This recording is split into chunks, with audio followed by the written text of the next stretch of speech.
October whispers what most gardeners overlook. While others pack away their tools and call the season done, something remarkable is happening beneath the soil. The air cools, the light softens, and nature offers a quiet second chance, a moment to plant, to prepare, to grow again. If you've ever felt the season slip away too soon, or wondered if it's too late to start, this is your reminder. It isn't. Welcome back. Today, we're uncovering 15 essential crops to start in October. Not the usual repeats, but the overlooked growers that thrive when the world slows down. Some will reward you before winter, others will rest and rise in spring, but each carries a lesson in resilience. So before we begin, hit subscribe, because this isn't just a channel, it's a community of growers proving that even in the fading light of autumn, life still finds a way to flourish. Let's start with something that feels almost like planting a promise. Picture this. You're standing in your garden on a cool October afternoon, and in your hand, you're holding cloves of garlic. Each one is firm, papery, full of potential. When you press them into the soil now, you're not just planting dinner for next summer. You're making a bet on time itself. Garlic belongs to October because it needs the cold. It craves those long, dark months underground, where it can stretch its roots deep and prepare for the explosion of growth that comes with spring warmth. This isn't a crop for the impatient, but it's one that teaches you something invaluable, that the best things don't happen overnight. There are two main types to consider, and your choice depends entirely on where you live. If you're in a region where winters bite hard and frost settles in for months, hardneck garlic is your companion. It loves the chill, develops those beautiful curling scapes in early summer, and delivers bold, complex flavors that soften into something almost sweet when roasted. But if your winters are mild, if frost is more of a guest than a resident, then softneck garlic is the one you want. It stores longer, braids beautifully, and thrives in warmth that would make hardneck varieties sulk. Planting couldn't be simpler. Break apart a bulb, choose the largest, healthiest cloves, and push them into loose, well-drained soil about 3 to 4 inches deep, with the pointed end facing up. Space them generously, give them room to breathe, and then walk away. Let the season do its work. Come spring, those green shoots will greet you like old friends, and by early summer you'll pull up bulbs that smell like sunshine and earth. Even if you're gardening in containers, garlic adapts beautifully. Just make sure your pot is deep enough and the drainage is solid. This is a crop that asks for very little but gives back in abundance. Now let's shift gears to something that builds the foundation of nearly every meal you'll cook next year: onions. October is when smart gardeners get ahead, and onions are the quiet overachievers of the autumn planting season. While they won't reward you as quickly as some of the greens we'll talk about later, they're worth every day you wait. Plant them now, and they'll spend the cooler months establishing strong root systems, anchoring themselves so that when warmth returns, they can focus all their energy on swelling into those beautiful, tear-inducing bulbs we rely on. The trick with onions is understanding day length. This isn't complicated, but it matters. In the South, where winters stay mild and daylight hours remain relatively short, you want short-day onions. They're bred to bulb up when the days are still on the shorter side. Move into the middle of the country, and intermediate-day varieties become your best choice. Head north, where winters are harsh and summers stretch long, and you'll want long-day onions that wait for those extended daylight hours to signal bulbing time. Here's where it gets interesting. Most gardeners plant onion sets or transplants, but starting from seed gives you more variety and costs a fraction of the price. The secret is to be generous. Instead of carefully placing 1 or 2 seeds per cell, scatter 8, 10, even 12 seeds into each spot. Onion roots separate easily, so when it's time to transplant, you can gently tease them apart and suddenly you have dozens of plants from a single cell. It's like finding you're limited on space. Onions are for money in your pocket you forgot about. It's for giving. They'll grow in raised beds, traditional garden rows, or even deep containers on a patio. Just give them loose soil, consistent moisture, and patience. By the time next spring rolls around and you're pulling those first bulbs from the ground, brushing off the soil and catching that sharp, sweet scent, you'll understand why October onions are worth the wait. But maybe patience isn't your strength right now. Maybe you need something that moves faster, something that gives you a win when the daylight is shrinking and the temperatures are dropping. Let me introduce you to radishes. If garlic is a lesson in waiting, radishes are the instant gratification your garden needs. These little roots are almost absurdly easy. Scatter the seeds directly into the soil, cover them lightly, water them in, and within 3 weeks, sometimes less, you'll be pulling up crisp, colorful bulbs that snap when you bite into them. October creates the perfect conditions for radishes because they despise heat. In summer, they turn woody, bitter, and bolt to seed before you can blink. But in autumn, when the soil cools and the air softens, they relax. They grow steadily, developing that crisp texture and mild, peppery flavor that makes them perfect for salads, tacos, or just eating straight from the garden with a sprinkle of salt. They're especially wonderful for anyone gardening with kids because the speed keeps young attention spans engaged. 1 week they're planting seeds, next they're watching green leaves unfold, and before the month ends, they're harvesting something they grew themselves. The beauty of radishes is their flexibility. Sow a row this week, another row next week, and another the week after that. This succession planning means you'll have fresh radishes continuously rather than a single overwhelming harvest you have to give away to neighbors. And if you're working with limited space, radishes thrive in containers. A window box 6 inches deep is plenty. Just make sure it gets sunlight and stays evenly moist. From the speed of radishes, let's move to something that brings both beauty and nutrition into your autumn garden. Asian greens like bok choy, mizuna, and tatsoi. October is when these plants finally get to shine because the heat that makes them bolt in summer is gone. Cool weather transforms them. They grow lush and tender, forming rosettes of glossy leaves that taste sweet and mild. Nothing like the bitter, tough greens you'd get trying to grow them in July. Bok choy is the gateway crop here. It forms these beautiful clusters of white stems and dark green leaves that look almost architectural in the garden. You can harvest baby bok choy in as little as 30 days, or let it grow larger for a more substantial harvest. The versatility is remarkable. You can tuck it into corners of existing beds, plant it in succession for continuous harvests, or grow it in containers on a balcony where it'll thrive in the cooler air. The flavor is mild, slightly sweet, with a satisfying crunch that holds up beautifully in stir-fries or adds freshness to soups. Mizuna brings something different to the table. Its feathery, serrated leaves look delicate, almost ornamental, but don't let that fool you. This green is hardy, fast-growing, and carries a subtle peppery bite that wakes up salads without overwhelming them. It's one of those crops that keeps giving because you can harvest it as baby greens or wait for full-sized leaves, and either way, it bounces back quickly for multiple cuttings. For anyone working with small spaces, mizuna is a dream because it doesn't demand much room, but delivers generous harvests.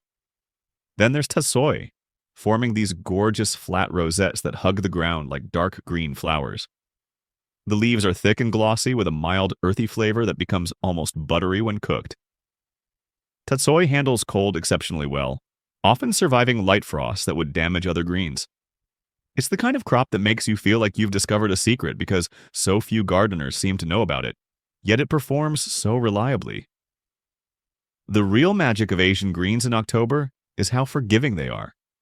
You can direct sow them, scatter seeds, and thin as they grow, or start them in small pots and transplant later.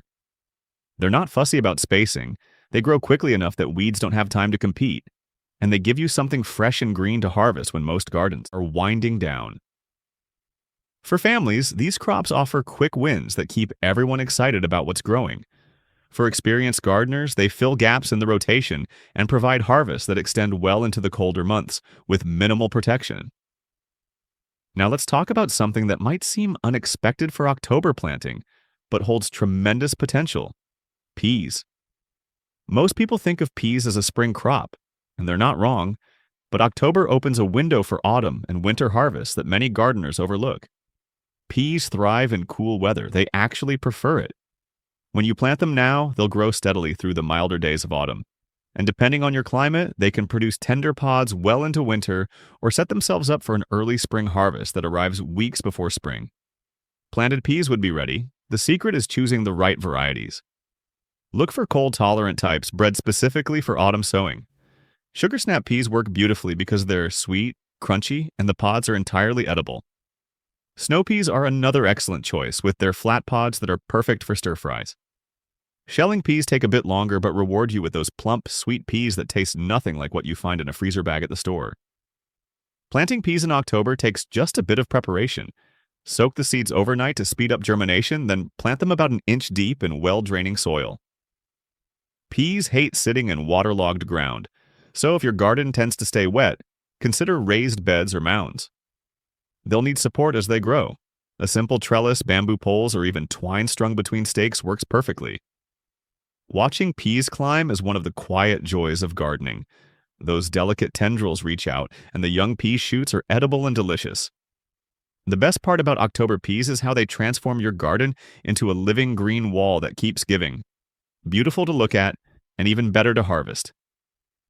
For smaller spaces, dwarf varieties exist that stay compact and work wonderfully in containers. A deep curl around whatever support you've given them.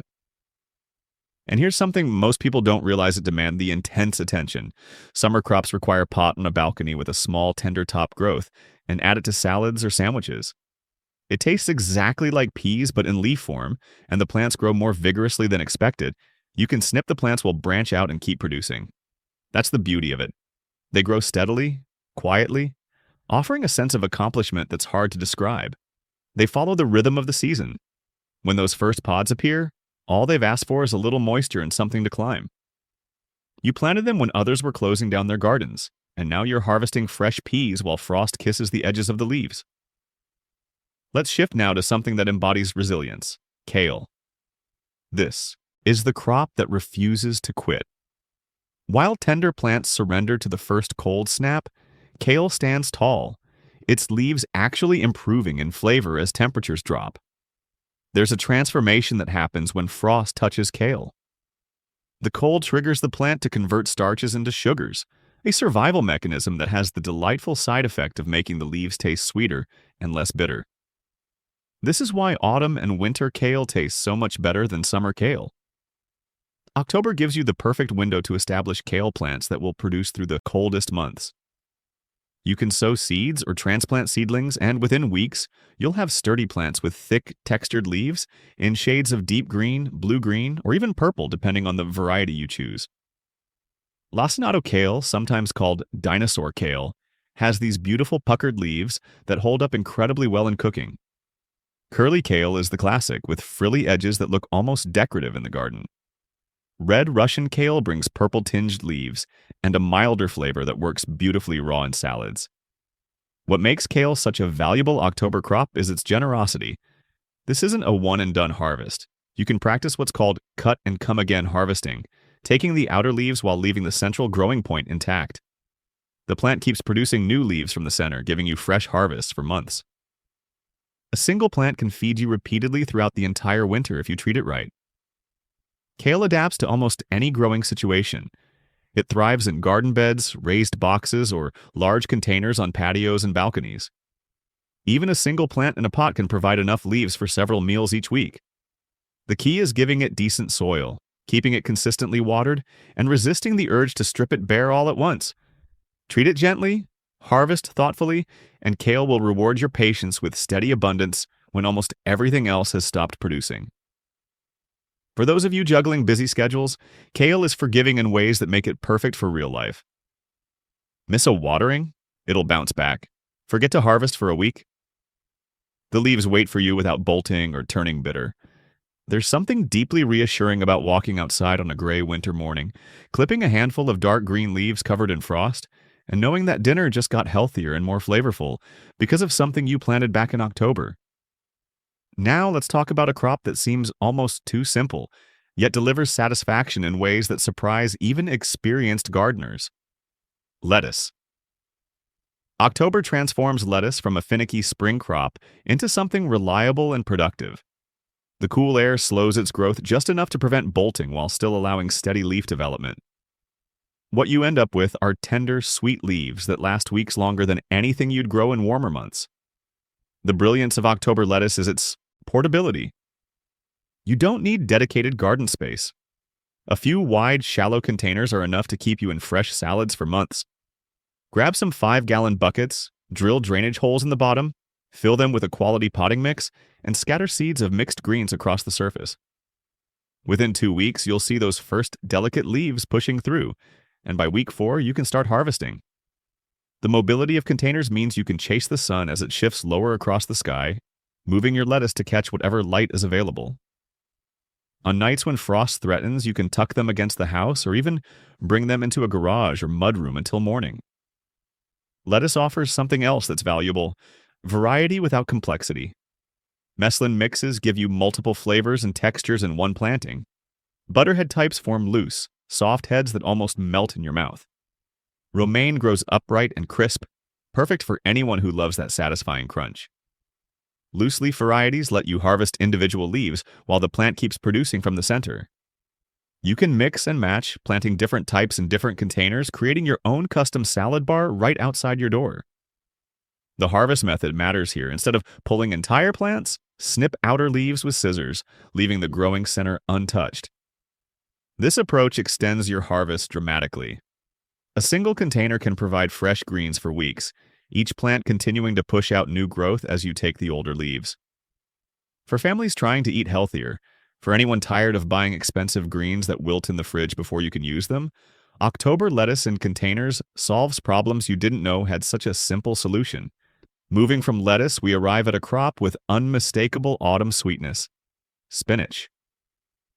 This leafy green doesn't just tolerate cool weather, it craves it. Planting in October allows your spinach to establish strong roots before winter truly sets in, giving it the strength to push through cold snaps that would devastate less hardy crops. What makes spinach special this time of year is how frost actually improves it.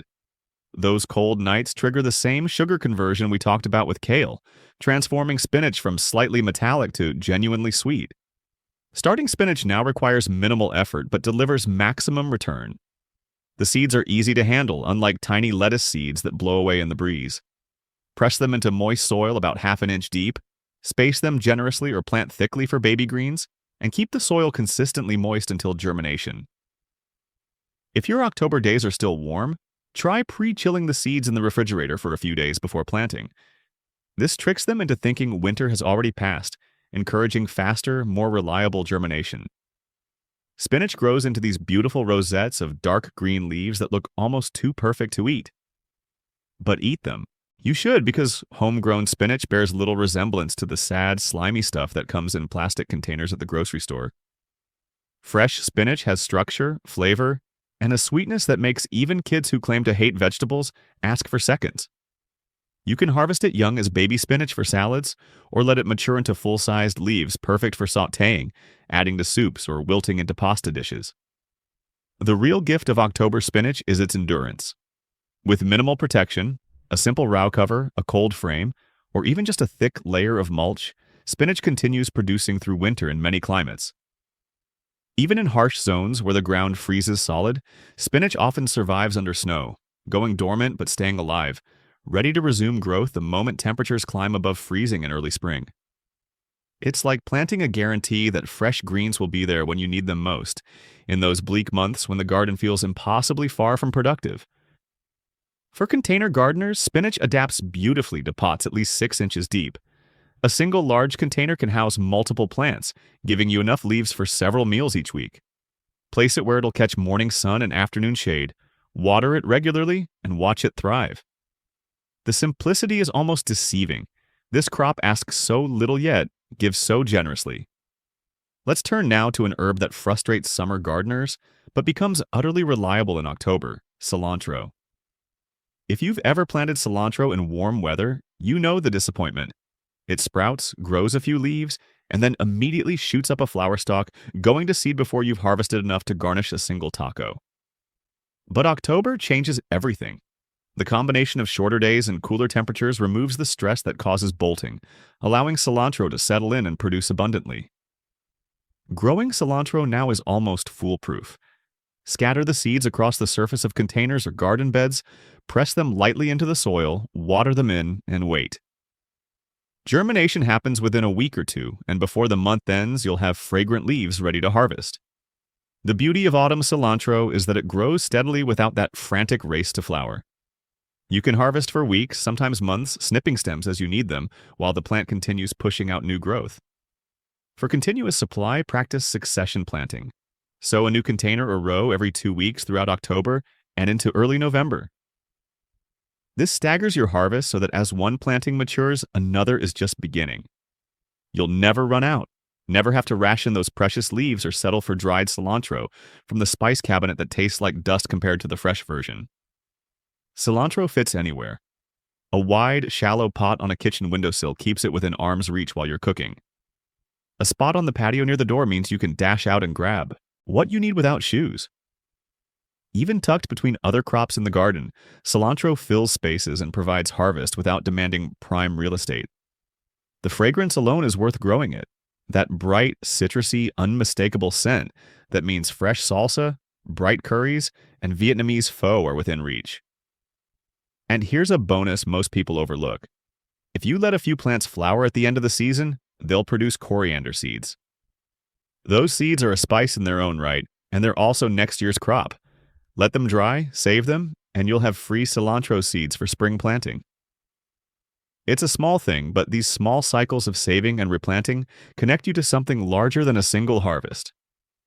From the bright fragrance of cilantro, let's sink back into the soil with a crop that embodies autumn's quiet magic: carrots. October carrots are different from spring carrots in ways that matter. The cool soil and the eventual touch of frost transform these roots into something extraordinary. As temperatures drop, carrots concentrate sugars to prevent their cells from freezing, and what you end up with are roots so sweet they taste almost like candy when pulled fresh from cold ground. Planting carrots now requires patience because germination can be slow, sometimes taking 2 full weeks. The secret is keeping the soil surface consistently moist during that waiting period. Lay a board over the planted row to prevent the soil from drying out, checking daily for sprouts. The moment you see green, remove the board and let the seedlings grow. Once they're established, carrots ask for little beyond occasional watering and patience while they size up underground. The joy of carrots comes at harvest. There's something primal about gripping those green tops and pulling, feeling resistance and then releasing as a bright orange root emerges from the earth. October planted carrots that mature after frost hits are sweeter than any carrot you'll buy at a store. They're crisp, juicy, and carry flavors that range from honey sweet to earthy depending on variety. Rainbow mixes bring purple, yellow, white, and orange roots that turn harvesting into a treasure hunt, especially for children who can't believe carrots come in so many colors. For those working with heavy or rocky soil, containers solve the problem beautifully. Deep pots allow you to control the soil texture perfectly, giving carrots the loose, fluffy medium they need to grow straight and long. Shorter varieties like Paris Market or Thumbelina need only 6 inches of depth, making them perfect for balcony gardening. Longer types like Nantes or Imperator want at least 12 inches, but reward you with substantial roots that store well and feed you through winter. So there you have it, 15 crops that transform October from an ending into a beginning. We've journeyed from garlic cloves pressed into cooling soil, through the quick rewards of radishes and the patient promise of onions across the lush greens that thrive when heat retreats, and down into the earth where carrots concentrate their sweetness in response to frost. Each of these crops carries something beyond nutrition. They teach us about timing, about trust, about the quiet satisfaction of working with the seasons instead of against them. October doesn't ask you to choose between ambition and reality. Whether you have acres or a windowsill, whether you're just beginning or you've been growing for decades, these 15 crops meet you exactly where you are. Some will be on your table in weeks, others will wait patiently until spring, but all of them prove that the calendar doesn't dictate when life can flourish. You do, with your choices, your attention, and your willingness to plant when others are putting their tools away. Now I want to hear from you. Which of these crops are you planting this October? Are you trying something completely new or returning to an old favorite that never lets you down? Drop your thoughts in the comments because this community grows stronger when we share what works, what surprises us, and what keeps us coming back to the soil year after year. And if this video gave you even one idea worth planting, hit that subscribe button so we can keep exploring together what it means to grow food, grow patience, and grow into the kind of people who see possibility where others see only fallen leaves.